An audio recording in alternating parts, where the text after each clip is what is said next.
Alright, ladies and gents, boys and girls, welcome back to the Local Character Anti-Guide series. This time we're on Tekken 7. Tekken 7 is one of Nebraska's biggest scenes, and we do have a lot of character variety, so this could stretch on to quite a few videos. Today I have chosen Steve Fox as my first character to go over because Steve is one of the most interesting and I want to say unintuitive matchups to learn in all of Tekken.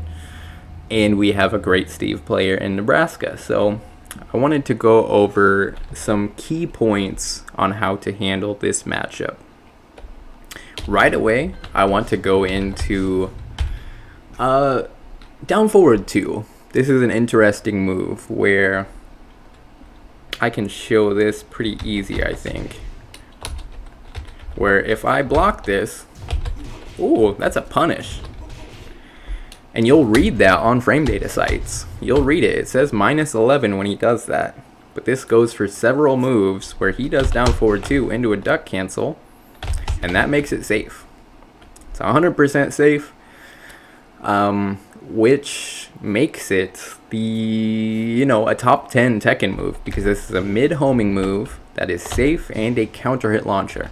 It also has incredible, maybe not incredible range, very good range. So he can also duck cancel, this same idea to make things safe after 1-2-1-2. 1-1-2 he does it a lot, down 2-1 he does it. These are some common moves he'll make safe with duck. And this core central concept to Steve is something you really have to understand and you have to recognize, otherwise he's just going to maul you, because, a lot of Steve on ranks you'll find do this type of shit, or actually the most common one is this. And if you're going to be doing your, RB Norway told me it's -11. Oh no, I just got launched. What the fuck? And I mean, this is punishable. It's -14. But it has a decent amount of pushback, and some characters kind of struggle to punish it. So I don't even know what Leroy would do. Okay. Yeah, Leroy's got a pretty good punish for it. So, yeah, just understanding the concept that he's not punishable. And in fact, he is safe and has options after it is hard to get through your head. Because, you can't really lab him on RB Norway. You have to go into training mode and see what people do. You have to ask around. For this, do what the Koreans do. Every single time they're going to use a duck cancel move, use a 12 frame mid. Just take the headache out of it. Don't allow the Steve to do anything.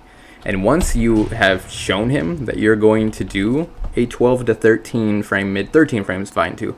Basically use your fastest mid, sorry. Once you've established that you're not going to let them run their shenanigans, that is when you can start opening up the power lows. Because Steve's eventually going to start blocking. I guarantee he's tired of getting counter hit. So, I mean, even the worst Steves are going to duck cancel this. Sorry, that was a super bad duck cancel, but it's going to display, I think. No, it's not. Damn it. Okay. Let me get the duck cancel. God, I don't think I got it again. I just wanted to display it good enough to not get counter hit. Was that? Come on, Mike. Okay, yes. He's going to start blocking. I guarantee it. And then suddenly, he's blocking. Oh no, we can use power lows. Because he's blocking at like -8 in our faces. So these power lows are pretty fucking juicy. Maybe don't use a hell sweep, Maybe with Leroy, for example, we'll use, this one. It's a little bit faster and it's a little bit less risky. Kind of. I mean, they're both really risky. Basically, you want to use lows that are safer than 18 frames, like -18. Because one of the big other characteristics of Steve is that he's incredibly bad at launching minus stuff. His fastest standing launcher is 17 frames. And that doesn't lead to a great combo, and it's got kind of interesting range. and his fastest crouching launcher is 18 frames. So these power lows you're going to start using after he duck cancels usually can't even be launched by Steve. So the worst you're going to be getting is this, which granted, it's one of the best 11 frames in the entire game. But if that's all he gets on your knockdown power low, I think you're doing all right. I think you're doing just fine. And that's the basic duck matchup. Ignore frame data, go lab it. He has a lot of moves that duck cancel. I went over the major ones he uses. Another thing, the other top 10 Tekken 7 move is the infamous back one. Back one is its own beast. It is a 13 frame counter hit launcher, and it is a premier counter hit launcher. Great wall carry, great damage. If he gets you to the wall, you're dead. It's a little slower than a lot of people think. First of all, I want to say that it's not an 11 frame Magic 4 equivalent. No. In many ways, even though it's 2 frames slower than the best Magic 4s, it's a lot better than those because it has decent range, has decent tracking to both sides, and it's basically, you need a calculus degree, a geometry degree, whatever degree you want to use here to whiff punish it. It's very, very hard to whiff punish. It's very hard to even duck punish this thing, even if it's a high. And the other thing is that if I were to whiff it like right here, yeah, right there, perfect. Some people like to twitch jab. This hitbox actually lingers quite a while, and you'll be like, how the fuck did I get counter hit by that? But first thing to note, stay the fuck out of this range. This is Steve's range. He's the best character in the game when back one can hit. You don't want to fuck with Steve here. Next, we'll go into, he goes into flicker from this. You know, he's dancing around, looks like he's in a stance. Yeah, he is, but it's not a traditional stance because he auto blocks from this stance. So, I mean, most good Steve players are going to cancel out of this with down, back, or whatever the fuck it is. So they're going to make it even safer. But this flicker stance is interesting because even back one on block is pretty fucking reasonable mix-up. It's pretty reasonable mix-up. He has a power crush high from it. He has pretty fucking fast jabs from it. He has he has like a power mid from it.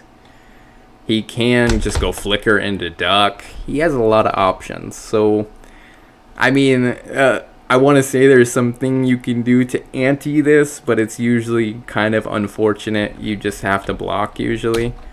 Let's set Steve to do, I don't know, let's jabs first.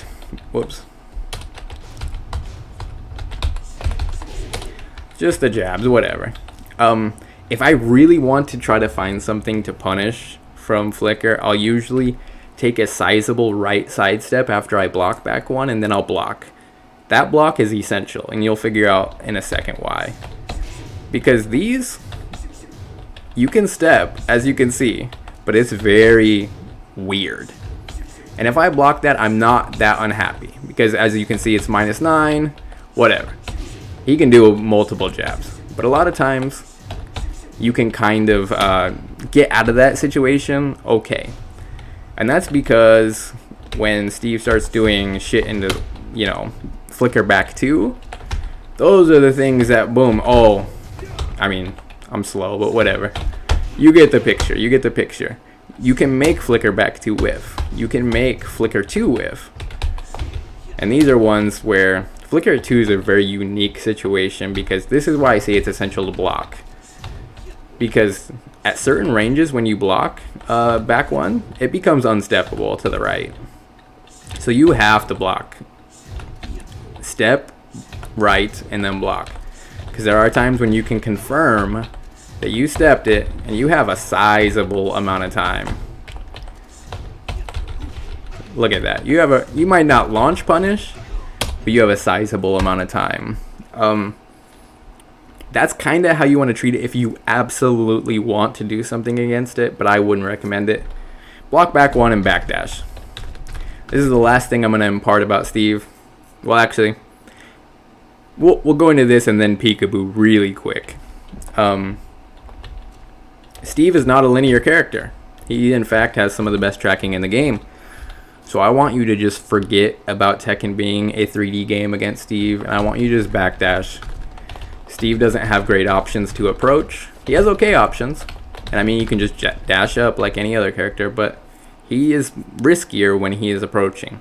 He has to use, like options like wall running 2, forward 2-1, which is a mid-high. Let's just show you what forward 2-1 looks like, because it has great range. Look at that. Look at that. Great range. But you can visually see it, duck it, launch it. He has to use riskier options, as we see, because he's not the best character in the game when he is being spaced out. He also has a lot of trouble killing you if you're not pressing buttons and you're at range. So when you have a life lead, kick back, relax at range. Last thing, peekaboo. Peekaboo, he'll enter from full crouch down forward 1 most often. And I just want to impart that when you get hit by this, just down jab him. Just down jab him most times to introduce that idea to the Steve player, that you're not going to let him do all of his punch parry shit. Because he can do, flicker 2's a punch parry, very fast.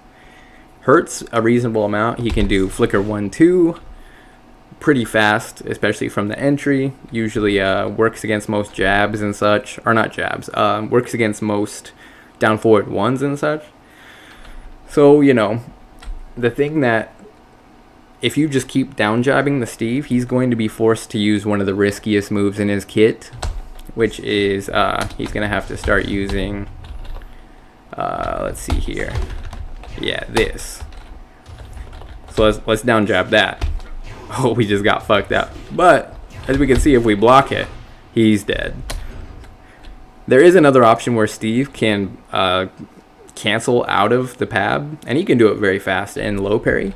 But if he's doing that, that's when you start enabling your right to use your down forward 1s and your power lows, and basically you're just it's a mix up, because there's no correct option against pab. Pab's not a super great stance, but it's good enough to where you have to have a specific response to make Steve use his brain. But in general, get out of there. Backdash, homie. Backdash. Make him approach. When you get a life lead, I don't want you pressing any buttons. I don't want you to even think about pressing buttons. Backdash, keep the life lead.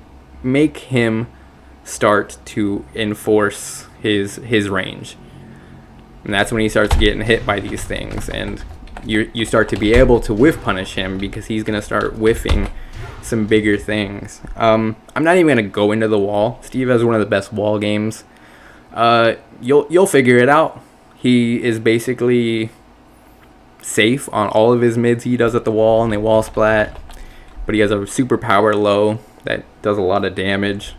Don't worry about it. Focus on these things, and you're going to level up quite a bit. I really didn't want to go into that much. Even 15 minutes on this was too much, I thought. But Steve is a very broad matchup that is very unique to his character. And you really just have to think about Tekken in a new way when you play against him. And that's it for this one, guys. Hopefully we'll see you in the next.